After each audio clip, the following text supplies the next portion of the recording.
पढ़ के जाना है और टॉपिक नहीं उसका सोल्यूशन बताने वाला हूँ।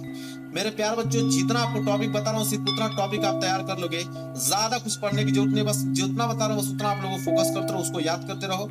आप लोगों का 100% गारंटी लेता हूँ कि 95% मार्क्स आप लोगों का बिल्कुल पक्का हो जाएगा, इससे बाहर आता ही नहीं है। समझे, रात भर मैंने पूरा रिसर्च करने के बाद ये सारी वीडियोस आप लोगों को प्रोवाइड करा रहा हूँ। और आपको सबसे खुशी वाली बात यह है कि इसका पीडीएफ आप लोगों को अब तुरंत बिल्कुल आसानी से मिलने वाला है। लिखने की भी जरूरत नहीं, आप लोगों को बस समझ लीजिए, पीडीएफ डाउनलोड कर लीजिए। पीडीएफ इसी वीडियो के डिस्क्रिप्शन में जाइए, वहां पे आपको टेलीग्राम का एक लिंक मिलेगा और लिंक पे यहाँ पे क्लिक करके ज्वाइन हो जाइए। मैं वीडियो बनाने के बाद तुरंत वहां पे पीडीएफ वहां पे सेंड कर दूंगा फ्री में, और वहां से यहाँ पे वीडियो के माध्यम से आप ट्यूशन को समझ लीजिए और वहां से उसको आप डाउनलोड कर लीजिए पीडीएफ को। बस आप लोग एक बार घर पे प्रैक्टिस कर लीजिएगा, सारी चीजें क्लियर हो जाएंगी।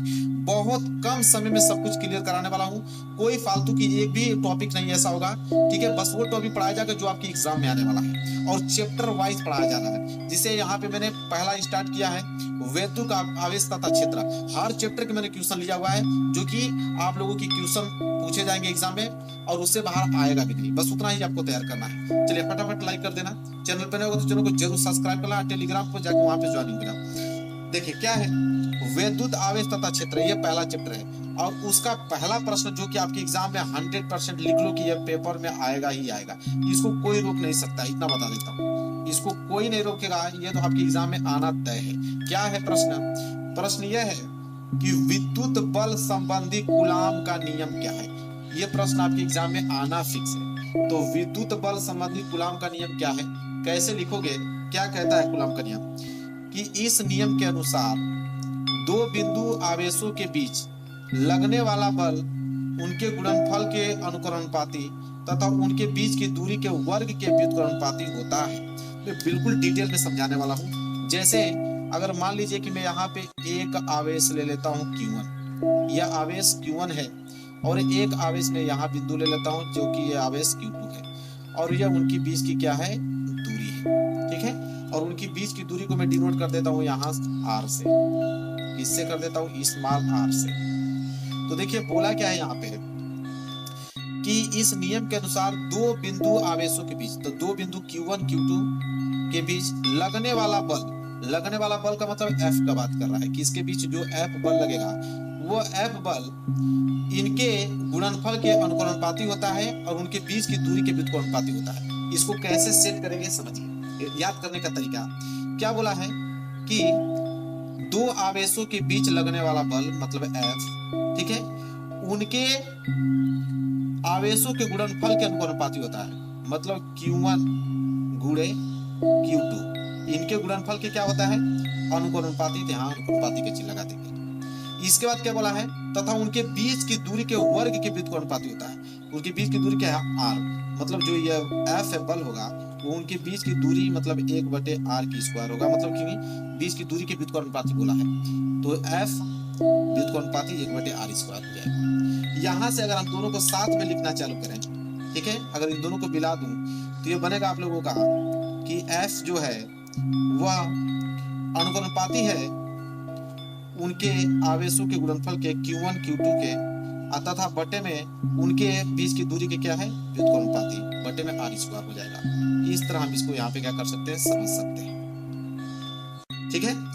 और इसको हम लोग कैसे लिखेंगे, अगर यहाँ पे मैं इस चिन्ह को हटाऊं, अनुक्रमानुपाती वाले चिन्ह को हटाऊं तो इसको हम लोग लिखेंगे कि F बराबर, अगर अनुक्रमानुपाती का चिन्ह हटाऊंगा तो यहाँ पे आएगा 1/4 पाई एप्सिलॉन नॉट इंटू में Q1 इंटू Q2 बटे में r स्क्वायर, ठीक है।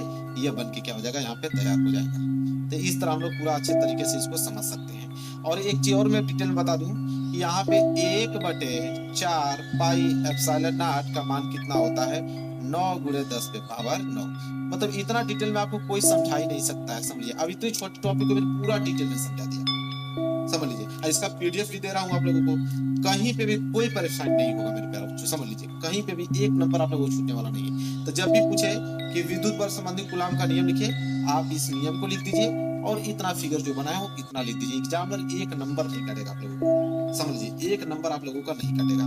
चलिए, ये पहला प्रश्न क्लियर हुआ और ये गारंटी है कि आएगा, इसको कोई रोकने वाला नहीं है। आगे बढ़ते हैं दूसरा प्रश्न देखते हैं। दूसरा प्रश्न है यहाँ पे कि विद्युत फ्लक्स की परिभाषा तथा मात्रक लिखिए।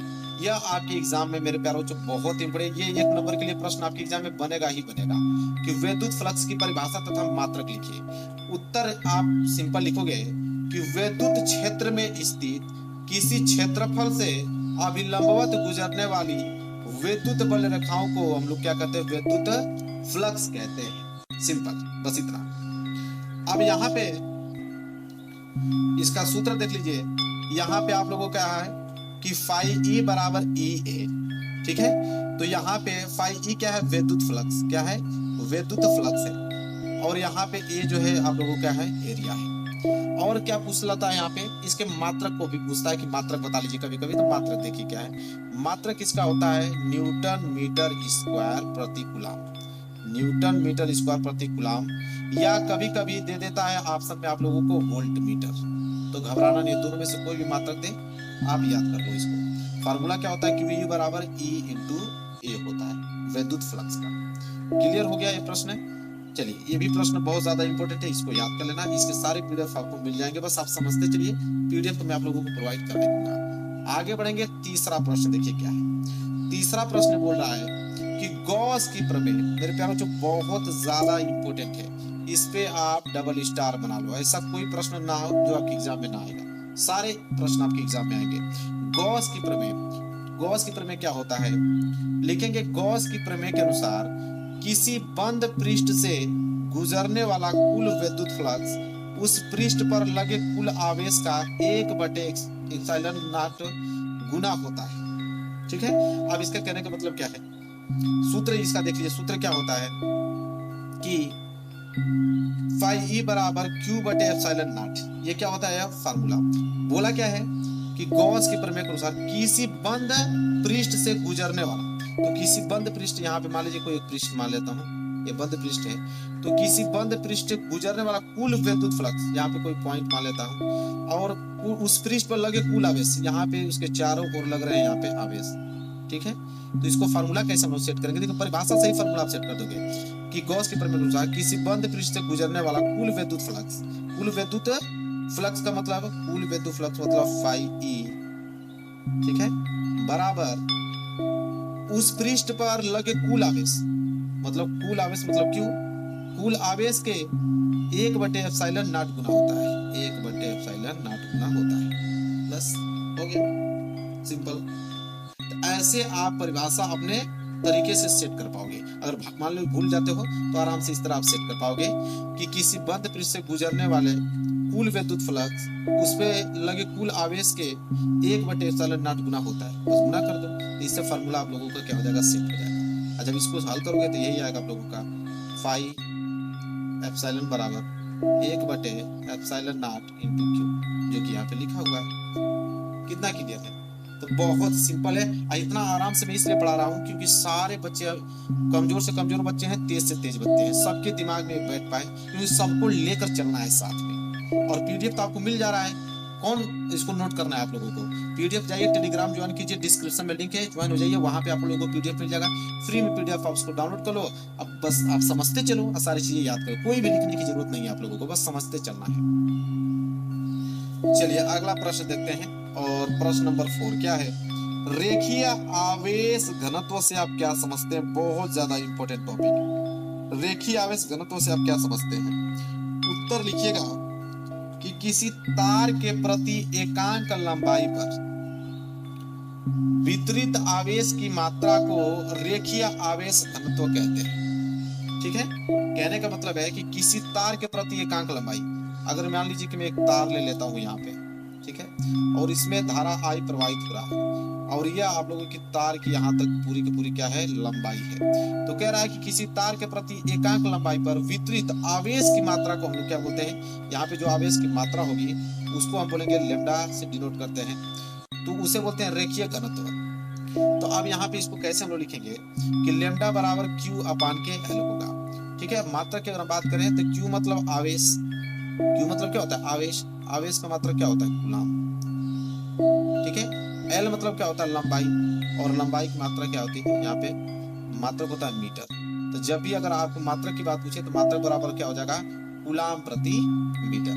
आज कैसे परिभाषा याद करोगे, तो किसी तार के प्रति एकांक लंबाई पर आवेश की मात्रा को हम क्या बोलते हैं यहाँ पे, रेखीय आवेश घनत्व, जिसे लेमडा से डिनोट करते हैं। तो लेमडा बराबर क्यू बटे एल, बस इतना ही सिंपल आपको करना है, कुछ भी नहीं, यही का यही याद करवा दूंगा आप लोगों को।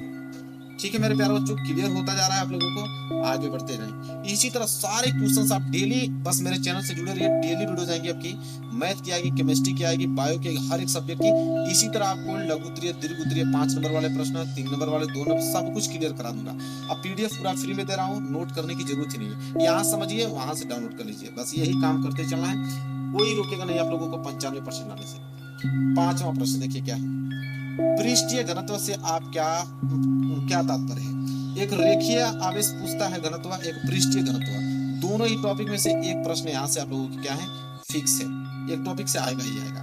ये क्या कहता है कि किसी चादर के प्रति एकांक क्षेत्रफल पर वितरित आवेश की मात्रा को पृष्ठीय घनत्व कहते हैं। ठीक है, यहाँ पे अगर चादर की बात करें तो एक चादर नुमा ले लेते हैं, कह रहा है कि किसी चादर के प्रति एकांक क्षेत्रफल पर, अब यहाँ एरिया की बात कर रहे हैं, ठीक है, तो किसी चादर के प्रति एकांक क्षेत्रफल पर, पूरे के पूरे क्षेत्रफल पर आवेश की मात्रा कितनी है, उसे बोलते हैं पृष्ठीय घनत्व। ठीक है, इसे हम लोग किससे डिनोट करते हैं मेरे प्यारे बच्चों, उसे तो लेमडा से डिनोट करते थे, इसे हम लोग म्यू से डिनोट करेंगे। किसे करेंगे, म्यू से करेंगे। तो यहाँ देखिए म्यू बराबर क्या है, सिग्मा बराबर, म्यू कह रहा हूँ, सिग्मा बराबर क्यू अपान के ए। ठीक है, तो उसे हम लोग लेमडा से कर रहे थे, इसे हम लोग सिग्मा से करेंगे। ये किसका है, सिग्मा का चिन्ह है, मैं लिख देता हूँ, बहुत सारे बच्चों को याद नहीं रहता है, ये सिग्मा का है। तो सिग्मा बराबर क्या है, क्यू अपान के ए। क्यू क्या है यहाँ पे, आपको मालूम है कि क्यू यहाँ पे आवेश को डिनोट करता है। ठीक है, और ए जो है, ए मतलब एरिया, मतलब क्षेत्रफल को डिनोट करता है। अगर वही मात्रक की अगर हम बात कर लेते हैं तो मात्रक बराबर आपको मालूम है कि आवेश का मात्रक कूलाम होता है और क्षेत्रफल मीटर स्क्वायर में निकलता है, तो कूलाम प्रति मीटर स्क्वायर इसका क्या हो जाएगा, मात्रक हो जाएगा। समझ में आ रहा है आप लोगों को, बिल्कुल। चलिए आगे बढ़ते हैं, प्रश्न नंबर 6 जो कि आपके एग्जाम में आने वाला है। क्या है प्रश्न नंबर 6, प्रश्न नंबर 6 है कि एक समान विद्युत क्षेत्र में रखे द्विध्रुव पर लगने वाले बल आघूर्ण का व्यंजक लिखिए। यह बहुत ज्यादा इंपॉर्टेंट है मेरे प्यारे बच्चों, जल्दी से इस पे IMP लिख के स्टार बना लो, ये पूछता ही पूछता है। ठीक है, तो यहाँ पे इसका फार्मूला पूछता है कि एक समान विद्युत क्षेत्र में रखे द्विध्रुव पर लगने वाले बल आघूर्ण का व्यंजक लिखिए। ठीक है, तो यहाँ पे देखिए इससे पढ़ते हैं टाउ, क्या पढ़ते हैं, टाउ, मतलब यहाँ पे किसी समान विद्युत क्षेत्र का मतलब कि अगर यहाँ पे समान विद्युत क्षेत्र है तो यहाँ पर लगने वाले जो बल आघूर्ण होंगे उसके व्यंजक पूछ रहा है। तो इसको हम लोग लिखेंगे कि टाउ बराबर P ई साइन थीटा। ठीक है, और T यहाँ पे क्या है, तो T को हम लोग बल आघूर्ण कहते हैं, P यहाँ पे क्या है, P को हम लोग विद्युत द्विध्रुव आघूर्ण कहते हैं, और E की बात करें, E है आप लोगों का विद्युत क्षेत्र, और साइन थीटा कितना डिग्री का कोण यहाँ पे क्षेत्रफल गिर रहा है उस थीटा को नोट करता है। तो T बराबर मतलब यहाँ पे टाउ बराबर P ई साइन थीटा कहते हैं, इसको नोट कर लीजिए, और ये आपके एग्जाम में पूछेगा जरूर 1 नंबर के लिए। आगे बढ़ते हैं, अगला प्रश्न देखते हैं। चलिए अगला प्रश्न देखते हैं, प्रश्न नंबर 7वां। देखिए प्रश्न नंबर 7वां क्या है कि यदि 2 बिंदु आवेशित कणों के बीच की दूरी आधी कर दी जाए तो उनके बीच लगने वाले बल पर क्या प्रभाव पड़ेगा। बहुत ज्यादा इंपॉर्टेंट मेरे प्यारे बच्चों, very very most IMP question है। तो चलिए जानते हैं कि यदि 2 बिंदु आवेशित कणों के बीच की दूरी को आधी कर दिया जाए तो उनके बीच लगने वाले बल पर क्या प्रभाव पड़ेगा।